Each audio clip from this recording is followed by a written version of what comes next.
Hello everyone. आज हम बात करेंगे DML लैंग्वेज के बारे में, जिसे हम लोग बोलते हैं डेटा मैनिपुलेशन लैंग्वेज। देखिए, जब भी हम लोग डेटाबेस में काम करते हैं तो उस समय हमें डेटाबेस में से डेटा को रिट्राइव भी करना होता है और डेटाबेस के अंदर डेटा को स्टोर भी कराना होता है। तो इन सब चीज़ों के लिए हमको एक स्पेशल लैंग्वेज की ज़रूरत पड़ी थी, जिसका नाम है हमारा DDL एंड DML लैंग्वेज। ये जो लैंग्वेज होती है, इसके अंदर हम लोग क्वेरी रन करते हैं जो कि SQL बेस्ड होती है, means structured query language based होती है। तो ये दो टाइप की होती हैं, एक होती है DDL और दूसरी होती है DML। DDL कमांड मतलब वो कमांड होती है जिसके थ्रू हम लोग डेटा को डिफ़ाइन कर सकते हैं। जैसा कि आप मेरे DDL के लेक्चर में देखेंगे, वहाँ मैंने DDL बहुत अच्छे से एक्सप्लेन करा है। अब हम लोग इस लेक्चर में बात करने वाले हैं DML लैंग्वेज के बारे में। जैसा कि हमें पता है, DML लैंग्वेज का फुल फॉर्म होता है डेटा मैनिपुलेशन लैंग्वेज। जैसा कि हमें नेम बता रहा है, हम लोग इस लैंग्वेज का यूज़ जब करते हैं जब हमें डेटाबेस के अंदर कुछ मैनिपुलेशन करना हो या हमें कुछ उसके अंदर चेंजेस करना हो। डेटा डेफिनेशन के थ्रू हम लोग डेटा को डिफ़ाइन तो कर देते हैं। डेटा डिफ़ाइन करने का मतलब होता है कि डेटाबेस में जो डेटा स्टोर्ड होता है वो स्टोर्ड होता है in a form of a table. उस टेबल को बनाने का काम करती है हमारी DDL लैंग्वेज। DDL लैंग्वेज से हम लोग टेबल बना सकते हैं। जैसा कि आप लोग स्क्रीन पे देख सकते हैं, हमारे सामने एक टेबल बना हुआ है जिसमें कुछ कॉलम्स है, first name, last name, employee ID और डिपार्टमेंट। तो ये टेबल बनाना, टेबल में एट्रीब्यूट्स डालना, मतलब ये जो नाम बोले हैं that is known as the attribute, जिसे हम लोग एट्रीब्यूट बोलते हैं। First name, last name, employee ID, department, ये हमारे एट्रीब्यूट्स हैं। तो इतना काम हम लोग करवाते हैं DDL लैंग्वेज से। और इस टेबल के अंदर जो भी वैल्यूज़ आप लोग प्लेस्ड अब देख रहे हैं, ये वैल्यू हम लोग डलवाते हैं इन टेबल के अंदर with the help of data manipulation language से। तो ये जो मैनिपुलेशन लैंग्वेज होती है, इसकी कुछ कमांड्स होती है जो कि SQL बेस्ड होती है। वो होती है इंसर्ट, सिलेक्ट, अपडेट और डिलीट। ये चार कमांड के बेसिस पे हम लोग पूरे डेटा को इजीली तरीके से मैनिपुलेट कर सकते हैं। तो हम लोग अब स्टार्ट करते हैं। सबसे पहली हमारी कमांड है वो है हमारी इंसर्ट कमांड। इंसर्ट कमांड वो कमांड होती है जिसके थ्रू हम लोग हमारे डेटाबेस के अंदर वैल्यू को इंसर्ट करवा सकते हैं। अब हर अब हर वैल्यू को इंसर्ट करवाने के लिए हमें इंसर्ट कमांड की ज़रूरत पड़ती है। अब जब भी हम लोग वैल्यू इंसर्ट करवाते हैं तो उसकी कमांड लिखना पड़ती है, और वो कमांड का एक प्रॉपर सिंटैक्स होता है। वो सिंटैक्स आप लोग स्क्रीन पे देख सकते हैं। इंसर्ट इनटू मतलब हमें सबसे पहले कीवर्ड यूज़ करना पड़ेगा। कीवर्ड है हमारा इंसर्ट। अब इंसर्ट करवाना है तो किस में इंसर्ट करवाना है, इसलिए हम लोगों ने कीवर्ड यूज़ करा इनटू। इंसर्ट इनटू मतलब अब हमें इंसर्ट करवाना है किसी चीज़ में, पर किस में? एम्प्लॉय डिटेल्स नाम का हमारा एक टेबल है जो कि हम लोगों ने बनाया हुआ है हमारे DDL लैंग्वेज के थ्रू। उस एम्प्लॉय डिटेल टेबल के अंदर हमें इंसर्ट करना है। क्या इंसर्ट करना है? वैल्यूज़। तो ये था हमारा सिंटैक्स। वैल्यूज़ के बाद में हम लोग ब्रैकेट ओपन करेंगे, और ब्रैकेट ओपन करने के बाद हम लोग उसके अंदर हमारी वैल्यूज़ लिखेंगे। जैसे यहाँ पे मैंने सैंपल के तौर पे लिखी हुई है कुणाल बत्रा 17 CSE।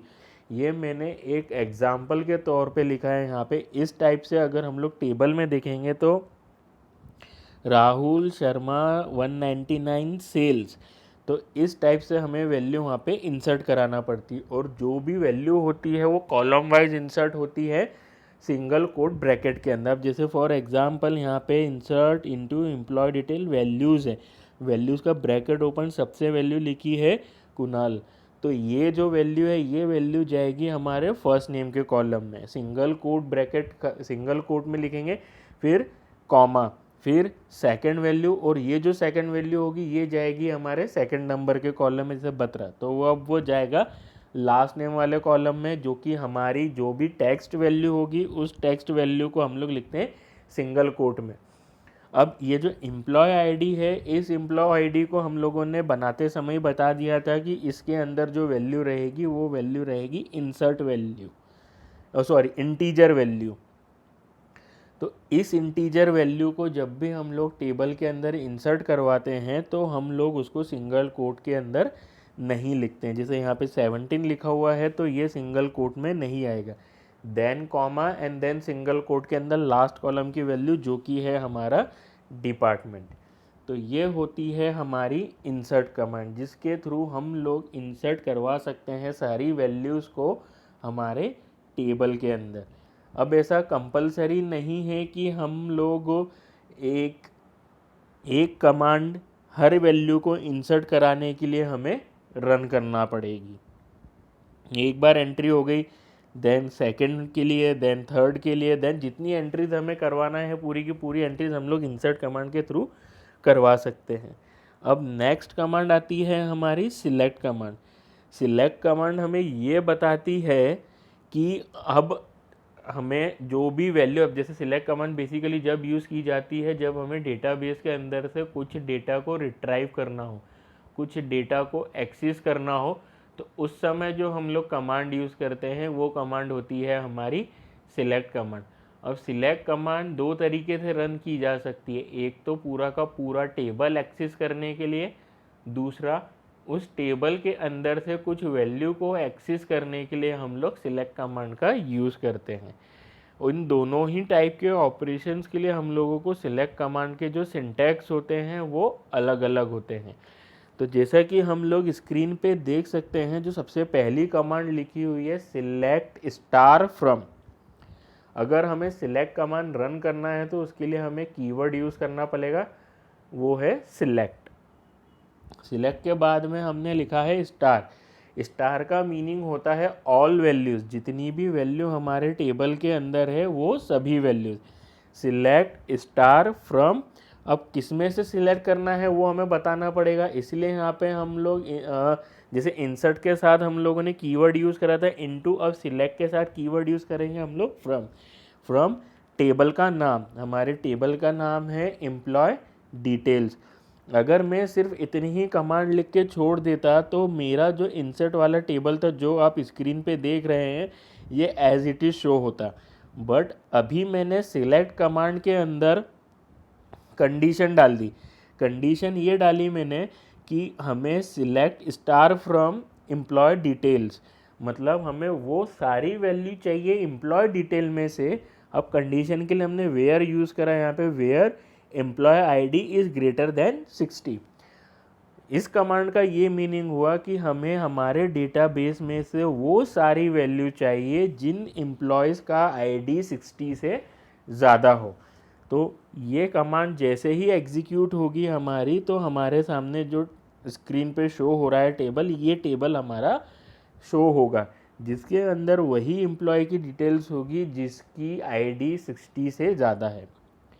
जैसे हम लोग इंसर्ट अगर देखें, इंसर्ट अब जब हम लोगों ने वैल्यू करवाई थी तो उस समय सिर्फ हमारे पास दो ही एम्प्लॉयज़ ऐसे थे जिसकी एम्प्लॉय आईडी 60 से ज़्यादा थी। तो जैसे ही हम लोग ये कमांड रन करेंगे तो हमारे सामने सिर्फ वही दो वैल्यूज़ की एंट्री शो होगी जो कि हम लोगों ने कंडीशन में लिखी थी। ये तो हो गई एक कंडीशन। दूसरी कंडीशन भी हम लोगों ने लगाई है, अभी तो हमने लगाई वेयर कंडीशन, कि ये जानने के लिए कि जिसकी आईडी 60 से ज़्यादा है सिर्फ वो। अब इनमें से जो टेबल है, इन टेबल में से हर एट्रीब्यूट की वैल्यूज़ को हम लोग अलग अलग सिलेक्ट कर सकते हैं। जैसा कि सिलेक्ट की ही एक और कमांड लिखी हुई है, select first name from. Select करना है, क्या सिलेक्ट करना है? First name. किस में से सिलेक्ट करना है? एम्प्लॉय डिटेल्स के टेबल में से। तो जैसे ही ये कमांड रन होगी तो हमारे सामने जो भी टेबल हम लोगों ने डेटाबेस में डाला है एम्प्लॉय डिटेल्स का, उस एम्प्लॉय डिटेल में जितनी भी वैल्यू इंसर्ट कराई है उन सभी के फर्स्ट नेम हमारे सामने क्या हो जाएंगे, शो हो जाएंगे। हम लोगों ने इंसर्ट कमांड का यूज़ करके 4 वैल्यू को इंसर्ट करवाया था। तो जब हम लोग सिलेक्ट कमांड चलाएंगे फर्स्ट नेम को सिलेक्ट करने के लिए, तो हमारे सामने जो टेबल शो होगा उसमें सिर्फ फर्स्ट नेम ही शो होंगे, और वो सारे फर्स्ट नेम शो होंगे क्योंकि हम लोगों ने लिखा है सिलेक्ट फर्स्ट नेम वाला कॉलम। इसलिए मीन्स स्टार लगा के भी हम लोग सिलेक्ट कर सकते थे, फर्स्ट नेम एट्रीब्यूट का नाम दे के भी हम लोग उस चीज़ को सिलेक्ट कर सकते हैं। अब जो हमारी नेक्स्ट कमांड होती है वो कमांड होती है हमारी अपडेट कमांड। अपडेट कमांड से हम लोग हमारे डेटाबेस टेबल के अंदर जो हमने वैल्यू इंसर्ट करवाई है उन वैल्यूज़ को हम लोग ईजिली तरीके से चेंज कर सकते हैं। जैसा कि आप लोग हमारे इंसर्ट वाले टेबल के अंदर आप लोगों ने देखा कि हमारे पास जो आईडी थी वो आईडी कुछ इस तरीके से थी 199, 55, 66 एंड 22। अब हम लोग जब अपडेट कमांड चला रहे हैं तो इसके लिए हमें अपडेट का कीवर्ड यूज़ करना पड़ेगा। अपडेट किसको अपडेट कर रहे हैं, टेबल को, तो टेबल का नाम, हमारे टेबल का नाम है एम्प्लॉय डिटेल्स। अब इस अपडेट कमांड को चलाना तो है, बट हमें करना क्या है, हमें करना ये है कि जो भी हमारी एम्प्लॉय आईडीज़ है उन सब में हमें 100 को ऐड करना है। तो हम लोगों ने क्या करा, एक सेट कीवर्ड होता है, उस कीवर्ड का यूज़ करा, कीवर्ड सेट। मीन्स अपडेट करना है इसलिए अपडेट कीवर्ड, टेबल का नाम एम्प्लॉय डिटेल्स, सेट, क्योंकि हमें क्या करना है पे वैल्यू को सेट करना है। कौन सी वैल्यू को, एम्प्लॉय आईडी की। तो employee ID is equal to, अब एम्प्लॉय आईडी तो है, अब एम्प्लॉय आईडी में क्या चेंज करना है, एम्प्लॉय आईडी प्लस 100। तो एम्प्लॉय आईडी के टेबल के अंदर जितनी भी उनकी आईडीज़ है उन सब में क्या हो जाएगा, 100 ऑटोमेटिकली ऐड हो जाएगा। जैसा कि आप स्क्रीन पे देख सकते हैं हमारे पास जितनी भी वैल्यूज़ थी, फर्स्ट वैल्यू थी हमारी आईडी 199 जो अब 299 हो गई, फिर थी हमारी 55 जो 155 हो गई, फिर 66 जो 166 हो गई, फिर 22 जो अब हो गई 122। तो ये होती है अपडेट कमांड, जिसके बेसिस पे हम लोग हमारे डेटा के अंदर की वैल्यूज़ को चेंज कर सकते हैं। अब लास्ट कमांड जो डेटा मैनिपुलेशन की है वो है हमारी डिलीट कमांड। डिलीट कमांड मतलब ये कि हम लोगों ने DDL लैंग्वेज के अंदर एक कमांड पढ़ी थी, drop command. Drop command delete का काम करती थी, पर ड्रॉप कमांड से हम लोग कोई वैल्यू को डिलीट नहीं कर सकते थे, हम लोग पूरे टेबल को डिलीट करने के लिए ड्रॉप कमांड का यूज़ करते हैं। अब अगर हमें टेबल के अंदर की वैल्यू को डिलीट करना है तो वो वैल्यू डिलीट होती है DML लैंग्वेज की डिलीट कमांड से, जिसके लिए हमें कीवर्ड डिलीट तो यूज़ करना ही पड़ेगा। साथ में अब डिलीट किस में से करेंगे, टेबल के अंदर से। कौन से टेबल में से, टेबल का नाम हमें वहाँ पे मेंशन करना पड़ेगा। तो जैसा कि आप लोग स्क्रीन पे हमारी डिलीट कमांड देख सकते हैं, हम लोगों ने कीवर्ड यूज़ करा डिलीट, और इस डिलीट, अब डिलीट किस में से करना है हमें, एम्प्लॉय डिटेल्स के टेबल में से, डिलीट फ्रॉम एम्प्लॉय डिटेल्स। अब यहाँ पे हमने लगाई कंडीशन कि हमें कौन सी वैल्यू को डिलीट करना है, हमें उस वैल्यू को डिलीट करना है जिसका एम्प्लॉय आईडी 166 है। जैसे ही हम लोग ये कमांड रन करेंगे तो 166 जिस भी एम्प्लॉय का आईडी है उसकी पूरी डिटेल्स, उसका फर्स्ट नेम, उसका लास्ट नेम, उसका डिपार्टमेंट, जितनी भी डिटेल्स हमने हमारे डेटाबेस के टेबल के अंदर फीड करी थी वो सारी डिटेल्स डिलीट हो जाएगी। ऐसा नहीं कि सिर्फ एम्प्लॉय आईडी 166 ही डिलीट होगा, एम्प्लॉय आईडी 166 वाले की पूरी डिटेल्स हमारी डिलीट हो जाएगी। तो ये होती है हमारी DML कमांड्स, जिसके बेसिस पे हम लोग डेटाबेस में हमारे हिसाब से जब चाहे जो चाहे वो मैनिपुलेट कर सकते हैं, जो कि 4 कमांड्स होती है, insert, select, update and delete. Thank you everyone.